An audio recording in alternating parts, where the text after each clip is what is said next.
Resolução do exercício 8 de parafusos.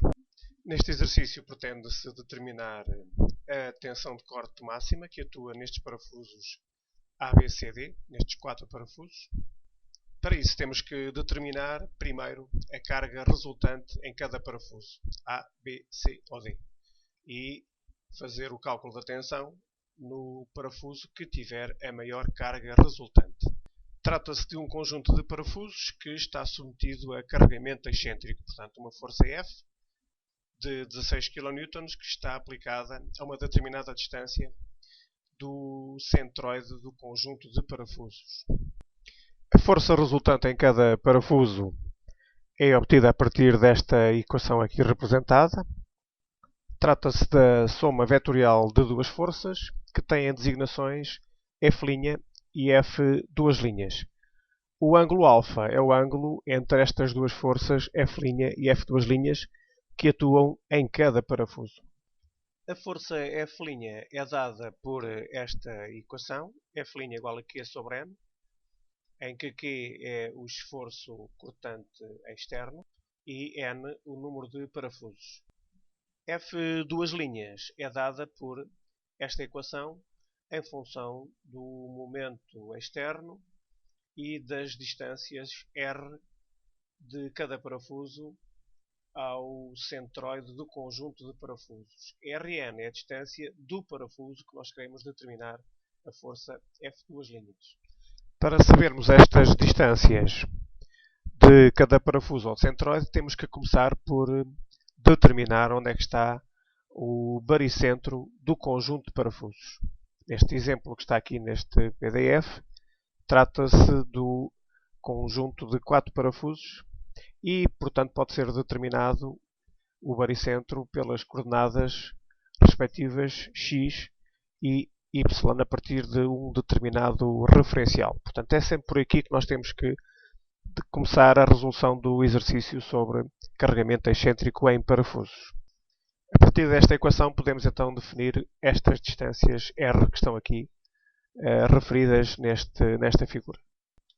Temos então F', que será igual ao esforço cortante externo, 16 kN, a dividir pelo número de parafusos, neste caso 4. Portanto, temos como esforço de corte primário F' igual a 4 kN por cada parafuso.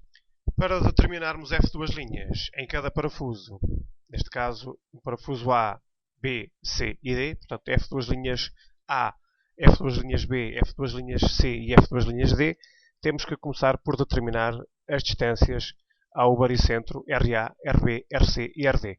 Vamos então fazer um esboço destas distâncias.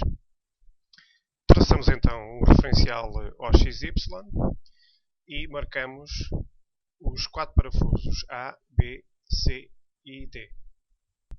Neste caso, como é possível ver nesta figura, e atendendo às dimensões em questão, é relativamente simples, devido à condição de simetria, representar o baricentro O destes 4 parafusos que constituem este grupo. Portanto, neste exemplo, não é necessário nós determinarmos as coordenadas do baricentro x, y.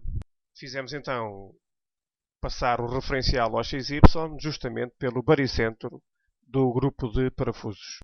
Representamos então aqui o centro de gravidade, ou baricentro do conjunto de parafusos, que coincide com a origem do referencial OXY. Vamos marcar agora as distâncias R do baricentro até cada parafuso.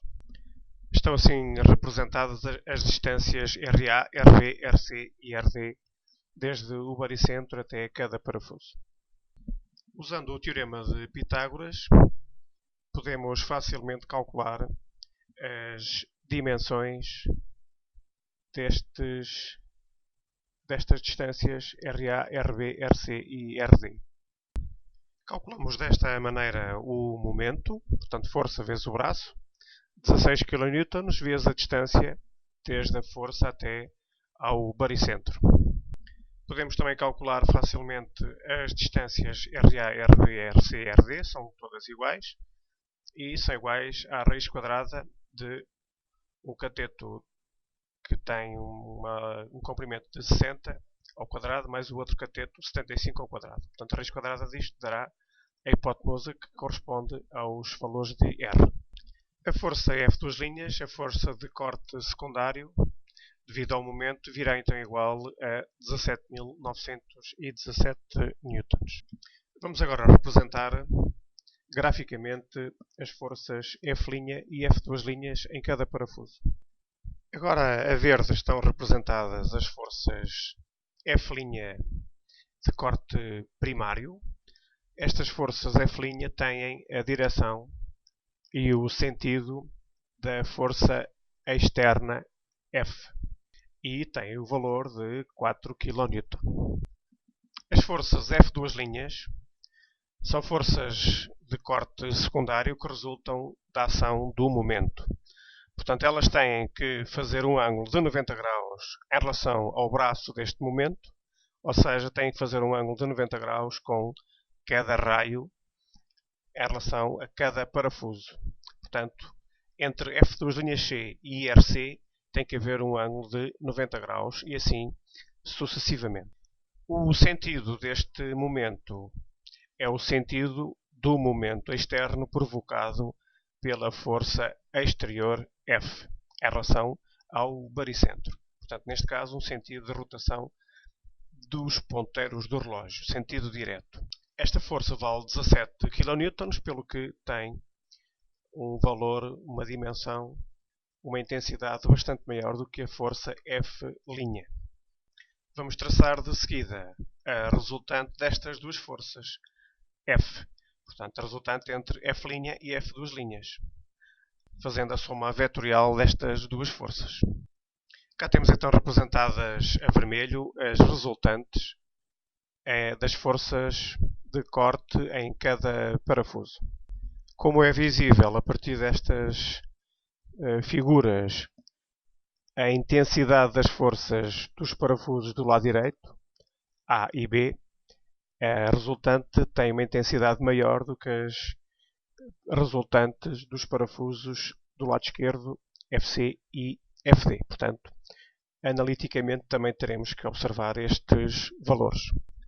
Vamos então a seguir marcar os ângulos alfa entre cada uma das forças em cada parafuso. Então aqui temos marcado a cor de laranja, os ângulos alfa em cada parafuso, alfa A, alfa B, alfa C e alfa D. Também temos que determinar o valor destes ângulos. Reparemos que este ângulo alfa B entre estas duas forças, F'B e F duas linhas B, é exatamente ao ângulo alfa B que eu tracei aqui neste triângulo. Ou seja, o ângulo alfa B é exatamente igual ao arco cuja tangente é 60 a dividir por 75. Portanto, o cateto oposto sobre o cateto adjacente.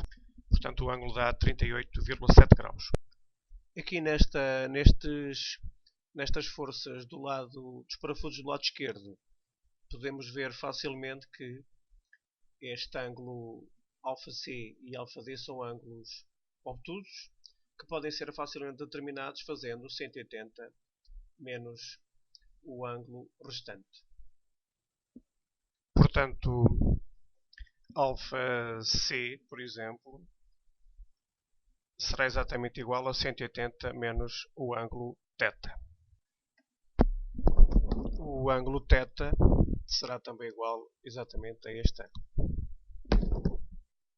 Portanto, αC será igual a 180 menos 38,7, já que o ângulo θ é exatamente igual ao ângulo αB. Podemos sim agora calcular as forças resultantes. FA é igual a FB, igual a 21,2 kN. Entramos com o ângulo cosseno do ângulo 38,7. FC é igual a FD, igual a 15 kN. E, portanto, entramos com o cosseno do ângulo 180 menos 38,7. Podemos assim agora determinar a tensão de corte máxima, que ocorre nos parafusos A e B, e, portanto, dividindo a força resultante pela área da secção transversal do parafuso. Obtemos 105 MPa.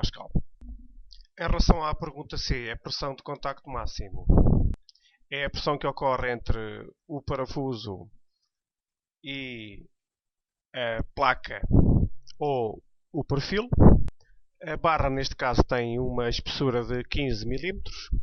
O perfil, o PN, tem uma espessura de 10 mm, pelo que a secção crítica é a secção do perfil com uma espessura de 10 mm. Calculamos então a área de contacto, ou seja, a área do contacto entre o parafuso e o perfil. O parafuso tem um diâmetro de 16 mm, que contacta com a espessura do perfil, que tem 10, e portanto vale 160 mm² como área de contacto entre o parafuso, imediatamente o parafuso mais solicitado, e o perfil, que tem uma espessura de 10 mm.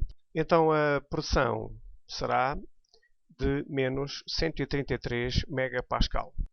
Se tivéssemos optado por fazer o cálculo na barra, teríamos de ter entrado com uma área de contacto de 16 mm, que é o diâmetro do parafuso, é um M16, vezes os 15 mm de espessura desta barra de aço.